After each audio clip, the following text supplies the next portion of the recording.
नमस्कार, मैं हरि, आप देख रहे हैं डिजिटल न्यूज झारखंड। आज जानते हैं झारखंड के प्रमुख खबरों के बारे में। इससे पहले छोटी सी निवेदन की वीडियो को एक लाइक अवश्य कर दें। आपका लाइक करना ही हमारा मेहनत का फल होता है। तो चलिए शुरू करते हैं आज की पहली और बड़ी खबर से। झारखंड सरकार का बड़ा फैसला, 20 लाख राशन कार्डधारियों को 1 साल तक मुफ्त में राशन दिया जाएगा। तो वहीं ANM GNM की बहाली पर मुहर लगी। दरअसल आपको बता दें कि झारखंड की हेमंत सोरेन सरकार ने राज्य के करीब 20 लाख राशन कार्डधारियों को साल 2023 के 12 महीने तक मुफ्त में राशन देने की घोषणा की है। ये राशन राज्य योजना की मदद से दिया जाएगा। आपको बता दें कि झारखंड मंत्रालय में हेमंत सोरेन सरकार की कैबिनेट बैठक में गुरुवार को कुल 25 प्रस्ताव पर मुहर लगी। हेमंत सोरेन सरकार ने 27 फरवरी से बजट सत्र आहूत करने का निर्णय लिया है। आपको बता दें कि 24 मार्च तक बजट संचालन होगा। 3 मार्च को सदन से सरकार 2023-24 का बजट पेश करेगी। तो बजट सत्र में कुल 17 कार्य दिवस होंगे। सरकार ने पर्यटन स्थल पर आधारभूत संरचना और इसके संचालन का जिम्मा PP मोड पर देने का निर्णय लिया है। इसके लिए ट्रांजैक्शन एडवाइजर की नियुक्ति करने की निर्णय लिया गया है। आपको बता दें केंद्र सरकार की सूचना में दर्ज 12 ट्रांजैक्शन एडवाइजर में ही इसका चयन किया जाएगा। वहीं दूसरी तरफ प्रशिक्षण ले चुकी नर्सों को 1 साल के बॉन्ड पर 10,000 रुपया प्रति माह पर बहाल करने का निर्णय लिया गया है कि राज्य के सरकारी अस्पतालों में अपनी सेवा देगी। बॉन्ड का उल्लंघन करने पर 1 लाख रुपया जुर्माना देना पड़ेगा। तो वहीं दूसरी तरफ राज्य के 203 कस्तूरबा गांधी स्कूल में कार्य शिक्षकेतर कर्मियों के मानदेय में 20% की बढ़ोतरी की गई है। इस बढ़ोतरी से लेखापाल, रात्रि प्रहरी, रसोइया और सहायक रसोइया सहित 12 से 34 लोगों को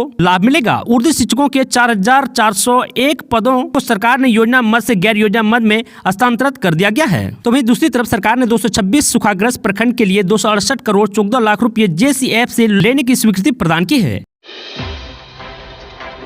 झामुमो सुप्रीमो शिबू सोरेन की तबीयत बिगड़ी, जिसके कारण रांची के मेदांता अस्पताल में भर्ती कराया गया है। दरअसल आपको बता दूं कि झारखंड मुक्ति मोर्चा के सुप्रीमो और झारखंड के पूर्व मुख्यमंत्री शिबू सोरेन की तबीयत बिगड़ गई है। उनको रांची के मेदांता अस्पताल में भर्ती कराया गया है। सूत्रों ने बताया कि शिबू सोरेन को सांस लेने में तकलीफ महसूस हो रही है, जिससे उन्हें भर्ती कराने की नौबत आई है। आपको बता दूं उनका इलाज दिग्गज डॉक्टरों की देखरेख में किया जा रहा है। उन्हें जब अस्पताल ले जाया जा रहा था तब उसके पास पुत्र वधू कल्पना सोरेन मौजूद थी। आपको बता दूं इससे पहले शिबू सोरेन की तबीयत साल 2020 में तब बिगड़ी थी जब उन्हें कोरोना हो गया था। मालूम हो कि साल 2020 में कोविड संक्रमण के दौरान शिबू सोरेन क्वारंटाइन में थे। बाद में तबीयत बिगड़ने पर रांची के ही मेदांता अस्पताल में भर्ती कराया गया था। तब शिबू सोरेन को सांस लेने में परेशानी आई थी। एक बार फिर उन्हें इसी तकलीफ के चलते रांची के मेदांता अस्पताल में भर्ती कराया गया है। मेदांता के सीनियर नेफ्रोलॉजिस्ट डॉक्टर अमित भी शिबू सोरेन के इलाज में जुटे हैं। फिलहाल उनकी सेहत को लेकर अभी तक कोई आधिकारिक जानकारी सामने नहीं आई है।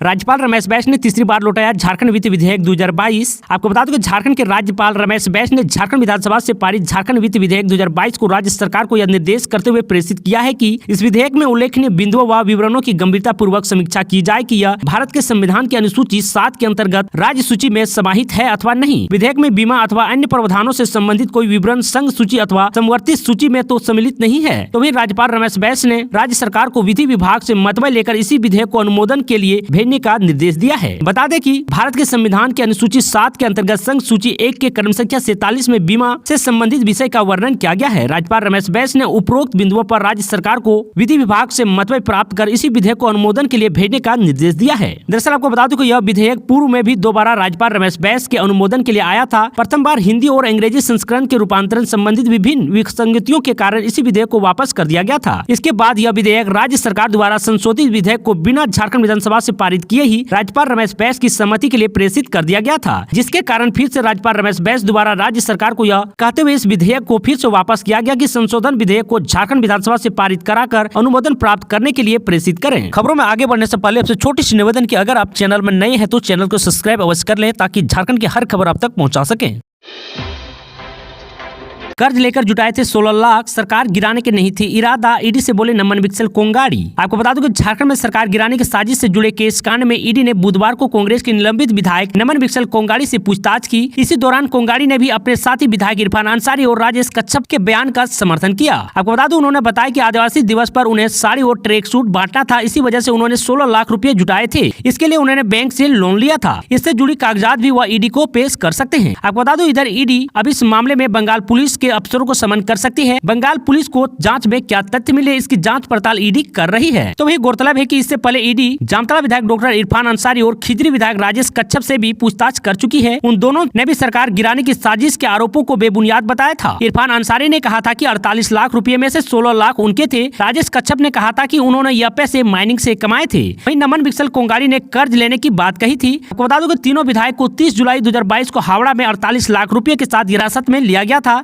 31 जुलाई 2022 को उनके साथी विधायक अनूप सिंह उर्फ कुमार जयमंगल ने रांची के आरगोड़े थाने में शिकायत दर्ज कराई थी। आपको बता दूं कि उन्होंने आरोप लगाया था कि झारखंड की मौजूदा हेमंत सोरेन सरकार को गिराने एवज में 10 करोड़ रुपए और मंत्री पद का ऑफर दिया गया था। बता दें कि इस मामले में तीनों विधायकों को कोलकाता हाई कोर्ट से अस्थायी जमानत मिल चुकी है। नियोजन नीति पर दीपक प्रकाश का बड़ा बयान, सरकार पर लगाया वादा खिलाफी का आरोप। आपको बता दूं कि भाजपा प्रदेश अध्यक्ष दीपक प्रकाश ने मुख्यमंत्री हेमंत सोरेन से जल्द नियोजन नीति बनाने की मांग की है। उन्होंने कहा कि हेमंत सरकार 30 लाख बेरोजगार नौजवानों के भविष्य से खिलवाड़ कर रही है। सरकार में शामिल महागठबंधन वादा खिलाफी का रिकॉर्ड बनाने में जुटा है। आपको बता दूं दीपक प्रकाश ने कहा कि 5 लाख युवाओं को प्रतिवर्ष नौकरी नहीं तो बेरोजगारी भत्ता और नहीं तो इस्तीफा देने की बात करने वाले लोग आज रोजगार देने की कोने कहे रोजगार छीनने वाले साबित हो रहे हैं। यह सरकार 3 वर्ष से सिर्फ 357 लोगों को नौकरी देकर अपना पीठ थपथपा रही है। उन्होंने कहा कि राज्य सरकार युवाओं का बार बार परेशान कर रही है, कभी भाषा विवाद में उलझती है, कभी स्थानीय नीति और कभी नियोजन नीति के नाम पर उलझती रहती है। सरकार की ना तो नीति साफ है और ना ही नियत। उन्होंने यह भी कहा कि पहली बार राज्य सरकार ने नियोजन नीति बनाने के नाम पर 7 विज्ञापनों को रद्द किया था। 2 फरवरी को जेएसएससी ने कोर्ट द्वारा रद्द नियोजन नीति का हवाला देते हुए 12 विज्ञापन रद्द किए, जो कि वर्ष 2021 और 2022 में इस सरकार ने निकाले थे। इन विज्ञापनों में लगभग 11,000 नियुक्तियां संभावित थी। आपको बता दूं हड़तालियों पर ध्यान नहीं दे रही है सरकार। प्रकाश ने कहा कि दूसरी ओर सरकार अनुबंध कर्मियों जिससे पारा चिकित्सक कर्मी, पारा शिक्षक आदि हजारों की संख्या में शामिल है। G20 समिट को लेकर आज रांची के इन इलाकों में चलाया जा रहा है अतिक्रमण हटाओ अभियान। आपको बता दो G20 समिट को लेकर रांची नगर निगम के साथ मिलकर प्रशासन अतिक्रमण हटाने में लगा है। बीते कई दिनों से यह अभियान चलाया जा रहा है। इसी क्रम में आज डीपडी पुल से होटल रेड ब्लू व किशोरगंज चौक से कांकेर रोड के चांदनी चौक तक अतिक्रमण हटाओ अभियान चलाया जा रहा है। इस दौरान प्रशासन लगातार लोगों से अपील कर रही है कि अवैध तरीके से लगाई गई दुकान को अपने से हटा लें, अन्यथा सारा सामान जब्त कर लिया जाएगा। आपको बता दें कि हर रोज की तरह बुधवार को भी नगर निगम प्रशासन की टीम एयरपोर्ट से डीपडी पुल व अरगोड़ा चौक से किशोरगंज चौक तक अतिक्रमण हटाओ अभियान चलाया। इस दौरान 100 से अधिक अवैध निर्माण तोड़े गए, तो वहीं 30 से अधिक ठेका व गुंटी को जब्त कर लिया गया है। कोयला तस्करी के पैसे से गेस्ट हाउस खरीद रहे थे बंगाल के बड़े मंत्री, ईडी का सनसनीखेज का खुलासा। आपको बता दें कि कोयला तस्करी मामले में केंद्रीय जांच एजेंसी परिवर्तनशील निदेशालय ईडी की टीम ने कोलकाता के बालीगंज इलाके में स्थित गरचा रोड के अर्ली स्टेट में रियल एस्टेट समूह गजराज ग्रुप के ठिकाने पर छापेमारी कर 1 करोड़ 40 लाख रुपए का नकदी बरामद किया गया है। आपको बता दो कि इसके साथ ही ईडी की टीम ने कंपनी के 2 मालिक एवं अकाउंटेंट को इसी सप्ताह दिल्ली में स्थित ईडी के मुख्यालय में पूछताछ के लिए बुलाया है। बता दो ईडी की तरफ से छापेमारी के बाद सनसनीखेज का दावा किया गया है कि ईडी की तरफ से दावा किया गया है कि राज्य के एक प्रभावशाली मंत्री कोयला तस्करी के रूप से बालीगंज इलाके में एक गेस्ट हाउस को खरीद रहे थे। इसी के भुगतान के लिए रुपये गजराज ग्रुप के दफ्तर में लाकर रखे गए थे। बता दूं कि छापेमारी की कार्रवाई बुधवार रात को की गई। गुरुवार को प्रेस को इसकी जानकारी दी गई थी।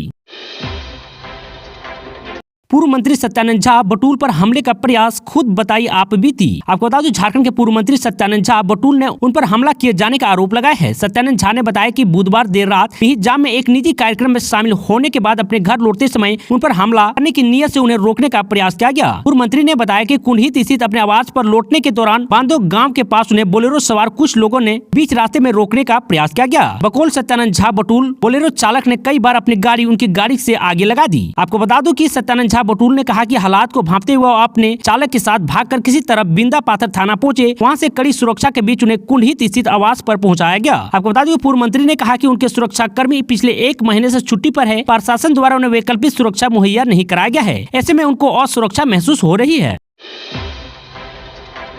झारखंड में पर्यटन स्थलों के विकसित और संचालन में अब प्राइवेट पार्टनर की बड़ी भूमिका।